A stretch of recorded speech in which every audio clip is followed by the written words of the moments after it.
I went through an overview of ketogenic diet therapy. That's my specialty. I'm a clinical nutritionist, and I've worked with ketogenic therapies for 25 years. Initially just with children with epilepsy, and then in the past 10, 15 years, I've been working more with cancer, primarily glioblastoma brain tumor, which is the most lethal of cancers. And I have a kind of a garden variety of other cancers. I have a man in my neighborhood found me through Tom Seyfried, and he has prostate cancer, and he's 80, and he put himself on a ketogenic diet, and he ended up coming to my house for about 3 months, every couple weeks with his wife. So I just work with a wide variety of people with various disorders, and they're pretty sick. So in my presentation tomorrow, if you should come back, I'm going to talk about gut health, because before I start talking about keto, I actually first do an intake to find out how their guts are working. And if they aren't having a bowel movement every day or every other day, I know there's a problem, and that problem actually can get worse if I put them on ketogenic therapy. So I'm going to talk about that tomorrow and save that for its own little piece. I did an overview earlier of the therapy and the variations in the therapy, because they're wide. We can really gear this towards an infant, which we would use a very high, the highest fat diet, like a 90% fat diet. And school-age children, adolescents, adults, and the elderly. And sort of the theory is, as they get older, they have like a lessened ability to digest fats, in my mind. So I'm more cautious as I work with older people in choosing not only the right fats and guiding them on some digestive techniques to help them digest the fat. And then also we watch lipids, blood lipids, because that's everybody's concern. So this presentation really was meant to kind of demystify the concern about fat, and I'm going to cite some studies, and then we're going to end up with a little food demonstration, which I have to learn from the chefs before me, because that's not really my shtick, but I was asked to do some because that's what everybody loves to do. So you're probably not going to be able to taste what I make, but I'm going to show you a few simple things. I have no commercial relationships to disclose, and I will be mentioning products by brand name, so it was important for me to let you know that. Just in a nutshell, ketogenic diet mimics fasting. It has very much the same incredible benefits that fasting has. But the diet, similar to fasting, uses fats. When you're fasting, your body first goes to the liver and uses up all that glycogen, and it just takes a couple days to get through the glucose stores called glycogen, right? Kids go through it pretty quick, adults a couple days, some adults maybe 3-4 days. So if we fast an adult and get them through the glycogen stores, the next available source of energy is fat. And most of us have fat stuffed everywhere, right?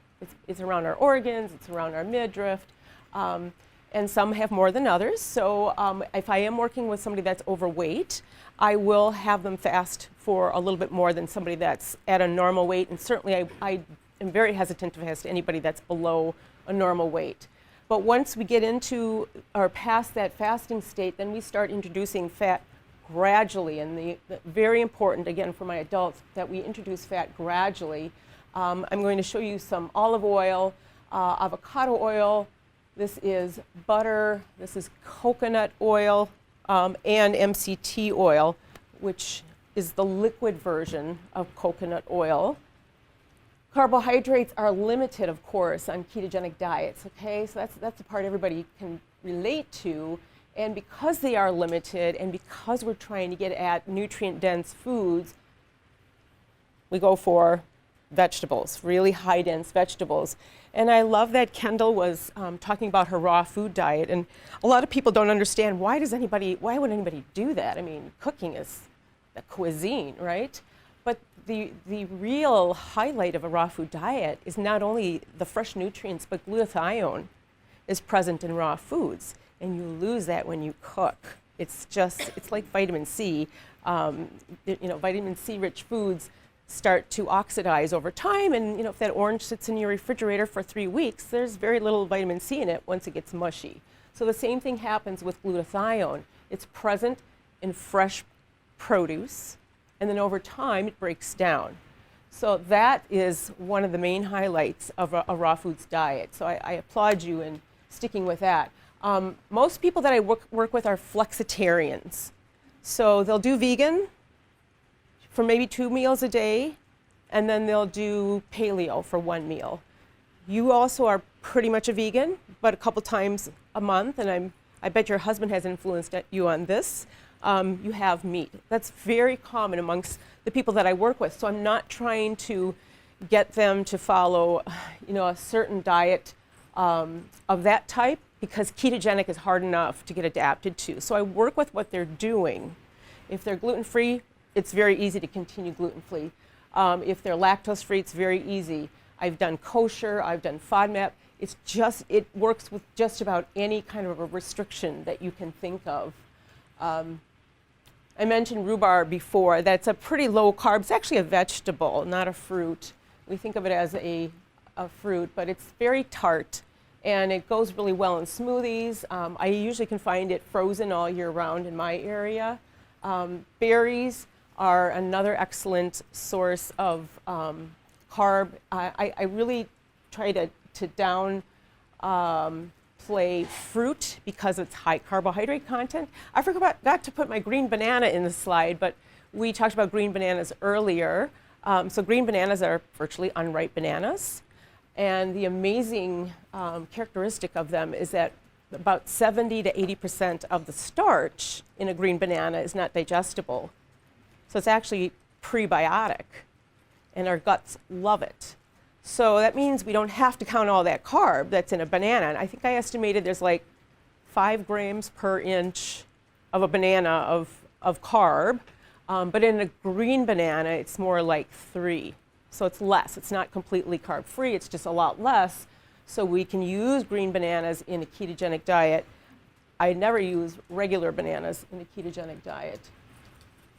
Protein, again, we can use whole food protein sources, which virtually are carbohydrate-free, and also vegan sources, which I mentioned earlier. So again, I want to focus on fat, and I just took this at my local grocery store, and I thought, people come up to this and they say, they kind of all look alike. They're all yellow. Which one? Which one is best? And they're actually very, very different. So we'll get into that. This is something I find people are very concerned about, saturated fats. We've been told for so many years that saturated fats are bad for you. And I'm sorry, I just have to get... One thing about being in ketosis is you get dry pretty quickly. And in a room that's dry and warm like this, I dry out real quick. So this is citing 3 studies that include a total of 1 million people, and they concluded that there was no association between saturated fat and cardiovascular disease. So this was so compelling that in 2015, our Food and Nutrition Board made a statement that saturated fats are not bad, they're okay. So they kind of like step back from eat minimal to, hey, they're not bad, so you can have them. I think this is a very good study that was done in 2006 by Dr. Feynman and Jeff Volek, who are Jeff is now in Cincinnati. He's done a lot of research on athletes in keto, as well as people with diabetes or who are overweight that do keto or low carb diets. And they were able to show that low carb diets and by low carb, meaning less than 8% of calories from carb, consistently reduce the LDL particle size. How many of you have ever had particle size level drawn? Okay, I would guess that someone from Hippocrates, someone like you would have your LDL drawn because it's sort of the new thing to do. So what they found in the study is that there's those that had elevated LDLs really had an elevation in the large particle size, the large fluffy stuff, and that's the good protective one. There's also studies that say that your large LDL actually contributes to longer life, okay? It's the small ones that are sticky and stick to your arteries and contribute to cardiovascular disease. So this is a really important study. There's many recent studies, and I don't have the time to go into them, but I thought this was very good to summarize, that consider lipids as a part of a broader metabolic landscape with many contributors to cardiovascular risk. Inflammation, insulin resistance, mitochondrial function, okay? So when you get monitored next time, when you go in for your physical or blood work, C-reactive protein, it's a biomarker for inflammation. Lipid particle size, as I just mentioned. And then finally, weight loss. If you're losing weight, you might have an increase in LDL just because of the movement of lipids out of your cells and into the bloodstream, and that's not something to worry about. So I read a study recently that there's a large percent of Americans that are pre-diabetic or insulin resistant and don't know it. And these same individuals also are at risk for cardiovascular disease because the two kind of go hand in hand. So it's good to ask for those values. And as you probably all know, all these slides are available to you after the conference. So are saturated fats okay? Well, let's talk about dairy. Those that are eating animal products know that butter and ghee and sour cream and actually that's heavy whipped cream are pretty high in saturated fat, and the classic ketogenic diet was based on just those fats. Grass-fed meat and poultry and wild game and fish are excellent sources of saturated fat.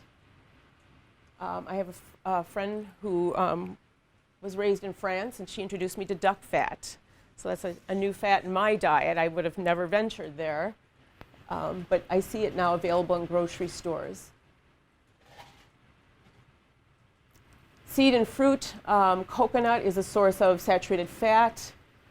We just saw a demonstration with putting coconut oil in a smoothie. This bottle next to the coconut oil, again, is that's a medium chain triglyceride oil. So it's coconut oil that has been separated. So the medium chains are loose, and that's why they're liquid. And the long chains are firm, and that's why coconut oil looks solid. Okay, so the only other source of fruit saturated fat is palm fruit oil, and it's not very common here. If you travel into the Caribbean, you'll see these trees everywhere, and the fruit is all over the ground, and people use it quite a bit in cooking down there. So unsaturated fats, these are our poly and monounsaturated fats. They're the source of omega-3 and 6, which are essential. Omega-3 has powerful anti-inflammatory properties. Omega-3 linolenic can be converted in healthy people to DHA and EPA. There's good research to show that people that have diabetes don't make that conversion as well. And so supplementation from an excellent source is advised for anybody with diabetes. So the highest concentration of DHA and EPA are quality marine oils such as cod liver or krill. And I want to emphasize quality because there's a lot of bad fish oils. Don't buy cheap fish oils because there's probably toxins in it. And there's pharmaceutical grade omega-3. So you can ask your physician if you just don't have the time or the interest in researching it on your own, just ask your physician to prescribe an omega-3 because those are FDA approved and they've gone through stringent evaluations. So other sources of omega-3, fatty fish like salmon, tuna, mackerel, flaxseed, chia seed, we saw that was demonstrated in the pudding that Kendall showed us. Hemp seeds, I'm going to demo hemp seeds soon. Avocados, olives, arugula, spinach, purslane. Who knows what purslane is? Yeah, you have it outside in your garden. You didn't invite it, but it came.